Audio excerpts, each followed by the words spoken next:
সেলপিপ speaking part 3। যদি আমরা official unofficial সহ ধরি তাহলে হচ্ছে পার্ট 4, আর যদি শুধু স্কোরিং পার্ট ধরি তাহলে হচ্ছে পার্ট 3, যেখানে আপনাকে একটা ইমেজ ডেসক্রাইব করতে হবে।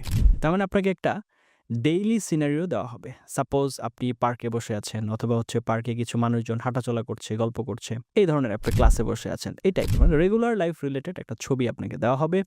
সেই ছবি দেখে আপনাকে প্রিপেয়ার হওয়ার জন্য কিছুক্ষণ টাইম দেওয়া হবে, বলার জন্য কিছুক্ষণ টাইম দেওয়া হবে। সেটারই ডিটেলস আমরা একটু জানার চেষ্টা করব। স্পিকিং টাস্ক 3 অফিসিয়াল, যদি আমরা হচ্ছে প্র্যাকটিস পার্ট সহ ধরি তাহলে এটা হচ্ছে পার্ট 4 হবে। একটা ইমেজ ডেসক্রাইব করতে হবে। Describe what is happening in a picture. The examiner is not testing whether you can identify every object. ভালো করে বোঝার চেষ্টা করেন।